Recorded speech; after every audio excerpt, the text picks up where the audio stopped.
या भाजीला आहे ना भरपूर सारा लसूण टाकायचा की लसूणचा छान फ्लेवर त्या मेथीमध्ये उतरतो। आज आपण इथे छान अशी मस्त टेस्टी लसूण फ्लेवरची मेथीची भाजी बनवणार आहोत। ही मेथीची भाजी तुम्ही दह्यासोबत पण खाऊ शकता, अतिशय टेस्टी लागते। आज आपण इथे ना पीठ पेरून इथे थोडी वेगळ्या पद्धतीने मेथीची भाजी बनवणार आहोत। पाऊस पडला की मेथीच्या भाजी कुठली पण पालेभाजीला प्रचंड माती असते। आता आपण ही मेथीची गड्डी नीट केल्यानंतर त्याला भरपूर पाण्याने स्वच्छ धुवून काढायची। आता इथे मी ही मेथीची भाजी छान धुवून घेतलेली। आता आपण काय करायचं, या मेथीच्या भाजीवर हळद टाकून घ्यायची, थोडीशी सगळीकडे हळद टाकून घ्यायची। आता हळद टाकल्यानंतर इथे लाल तिखट पण तसं सगळीकडे टाकून घ्यायचंय। इथे बघा आपण सगळीकडे लाल तिखट असं टाकून घेतलेले। आता थोडासा 1 चमचा भरून इथे आहे ना मी गरम मसाला टाकून घेत आहे आणि 2 चमचे भरून आपण इथे लाल तिखट टाकून घेतलेलं आहे। आता इथे आहे ना डाळीचं पीठ पण तसंच सगळीकडे असं पूर्ण भाजीवर टाकून घ्यायचंय। आपण पूर्ण भाजीला लागलं पाहिजे असं टाकून घ्यायचंय। हे बघा इथे पूर्ण मेथीला आपण डाळीचं पीठ असं टाकून घेतलेले। 1 वाटी भरून इथे मी डाळीचं पीठ सर्व भाजीवर टाकून घेतलेलं आहे। हे छान सर्व मिक्स करून घ्यायचंय। पूर्ण या मेथीला आहे ना तिखट, थोडासा आपण इथे गरम मसाला टाकलेला आहे आणि लाल तिखट पण टाकलेलं आहे, ते पूर्ण या भाजीला छान लागलं गेलं पाहिजे। हे बघा इथे पूर्ण भाजीला असं छान पीठ लागलं गेलेलं आहे।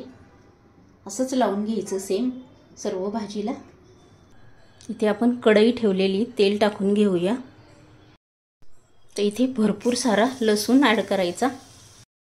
या भाजीला आहे ना भरपूर सारा लसूण टाकायचा, त्याच्यामुळे भाजीची चव खूप छान लागते। लसूण छान फ्राय झाल्यानंतर इथे 1 कांदा बारीक चिरून ॲड केलेला आहे, तो पण आता इथे छान फ्राय करून घ्यायचा आहे। या भाजीला लसूण भरपूर घातला ना की लसूणचा छान फ्लेवर त्या मेथीमध्ये उतरतो।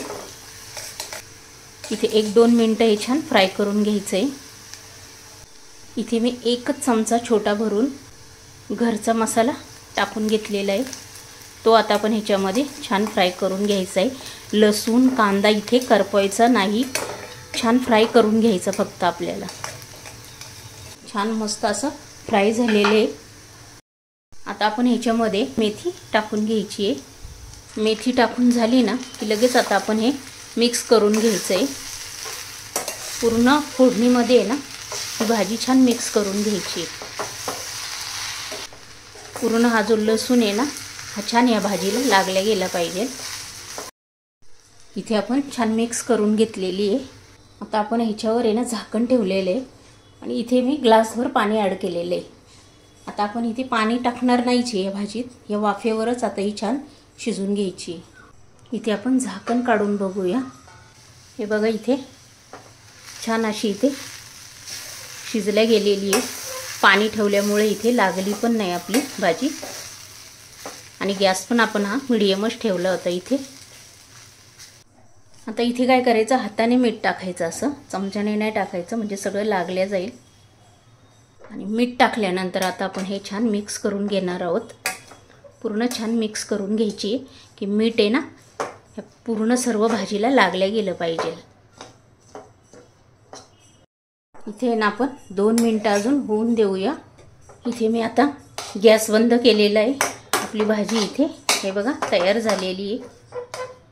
फक्त मीडियम गॅसवर करून घ्यायची म्हणजे इथे कढईला लागत नाही। तुम्ही पण ही लसूणच्या फ्लेवरची मेथी करून बघा, अतिशय टेस्टी लागते। गरम गरम वरण भाताबरोबर तर अतिशय टेस्टी लागते। नक्की एकदा ट्राय करून बघा। आणि तुम्हाला जर ही माझी रेसिपी आवडली असेल ना तर पटकन लाईक करून घ्या। चॅनलवर जर नवीन असेल तर सबस्क्राईब करून घ्या, हा व्हिडिओ शेअर करा।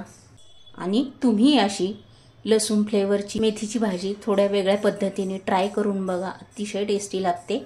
आणि अशाच छान छान रेसिपी घेऊन आपण नेक्स्ट व्हिडिओमध्ये पुन्हा भेटूया। तोपर्यंत बाय।